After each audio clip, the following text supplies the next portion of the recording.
加起来就是没有很好吃了。前面的女生开始在录，我就开始一把火这样，真的砸了重金重本这样子去打造整个歌剧。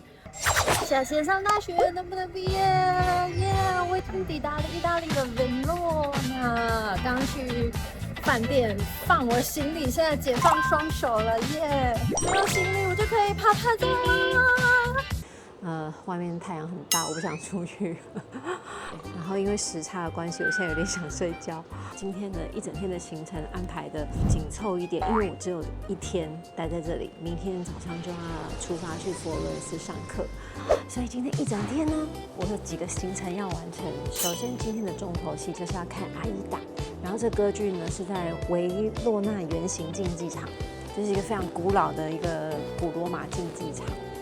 我一直很想看的那个朱丽叶故居，朱丽叶故居是一定要去的。百草广场，听说有些市集，我也蛮想逛市集的，因为歌剧是晚上9点15分才开演，所以可能要演到12点多，然后现在才中午12点，所以我有9个小时的时间来的维罗纳一日游。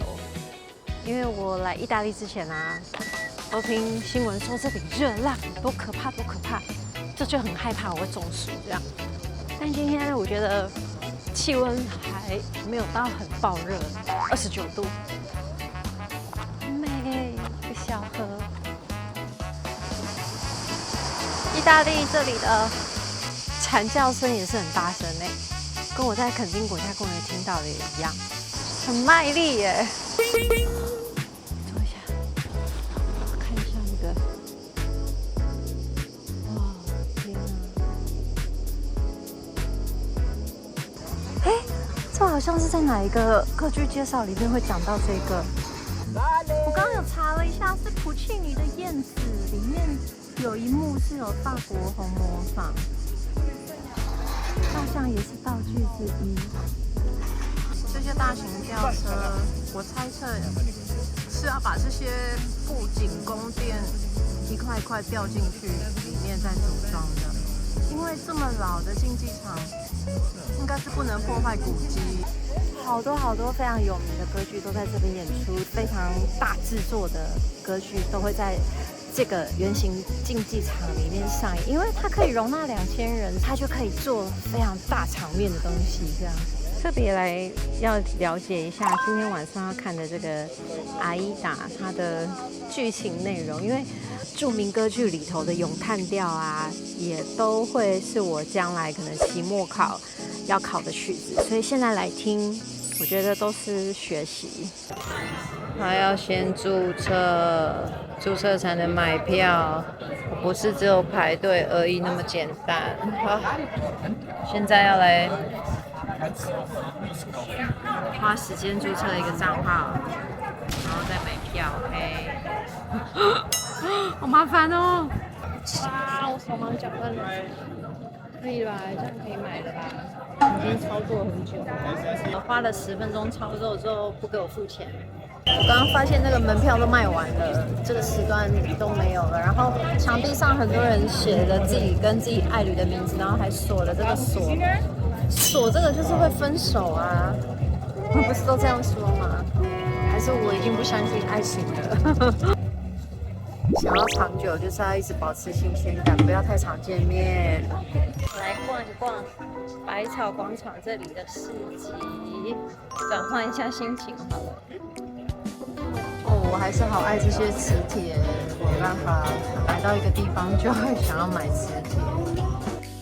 简单来说，就是一个亡国公主爱上了敌国的将军，然后这个将军居然为了爱情背叛了自己的国家，最后被判了死罪，要活埋。然后这个公主就选择跟她的爱人一起死亡，2位一起殉情，全身都湿透了。真的不能小看意大利的太阳。耶，我还活着！不行，我一定要洗个澡，然后补个眠，等一下再出发。今天晚上我就是要吃这个龙虾面，30欧，大吃特吃，超饿的我。这个跟我照片上看到的不太一样哎，就是怎么刚看到比较大只，它本人来说蛮小的。缩水了吗？因为我很饿，所以我就赶快把楼下面全部吃光光的。然后很神奇的是，我超饿，但是我却没有觉得好吃哎。就是龙虾也有了，然后面也有了，然后那个酱也有了，可是加起来就是没有很好吃哎。应该是说那个酱汁不够香。通常很饿的时候，你吃第一口你就会这样但是没有这个感觉，完全没有哎。他还给我一堆甜点耶，而且他说是免费的，但我也不想吃。小田上大学能不能毕业？我来到了意大利的维罗纳，维罗纳，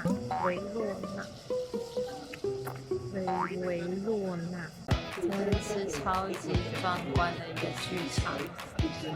我其实蛮想要买到上面的看台区，我想要看见整个从上面下来的角度。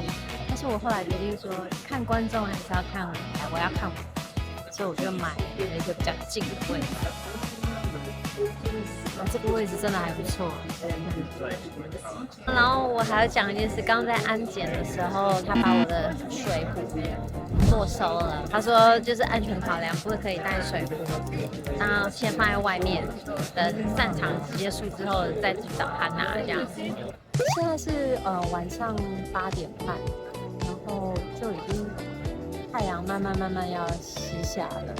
就是已经接近夕阳的时间，等一下是9点15分开演。在这里看歌剧是可以喝酒，因为它外面卖好多酒精饮料。我刚刚去看，好多人买了香槟，然后其他的那种调酒类的，然后我就买水这样，然后它可以吃零食，所以你肚子饿是可以吃零食。然后我现在想说上厕所怎么办，因为我还不知道厕所在哪里。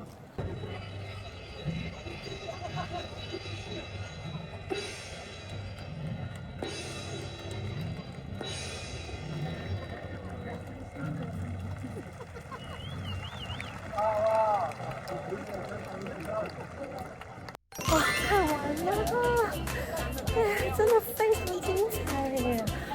我没有想到威尔第的歌剧也可以被做成这么的现代，因为你听到埃及啊跟伊索比亚，你就会想到可能就会有那种古埃及的战场啊，但是现在他们的舞台是，你刚刚一进去看到那个很像斜坡，有点像太阳能板的那个舞台。他做的是倾斜的，然后所有的舞蹈演员啊，都是在上面，不管是爬啊、滚啊，都是在上面，而且是人海战术。大概我刚刚算了一下，应该至少超过200位以上的舞蹈演员，然后合唱团至少有160位以上。他们的声音一听就是没有麦克风的声音，就是直接从舞台传出来的。然后我有发现男主角的声音确实清楚很多，我不知道是他唱的位置还是他咬字。总之我明天要去问我的老师。然后现在散场12点半了。本来一开始上半场的时候，我有一点被我前面的观众影响到，因为我前面坐了2个女生，然后他们都讲中文，我就不知道他们是哪里来，他们一开始就一直录影，一直拍照。就我平常看歌剧的习惯是，音乐会或是歌剧或是舞台表演是不能拍照、不能录影的。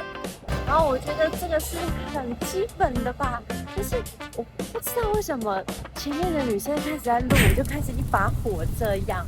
尊重人家的专业，尊重别人那个整个团队的那个智慧财产权，就是尊重别人的创作，就是不要拍。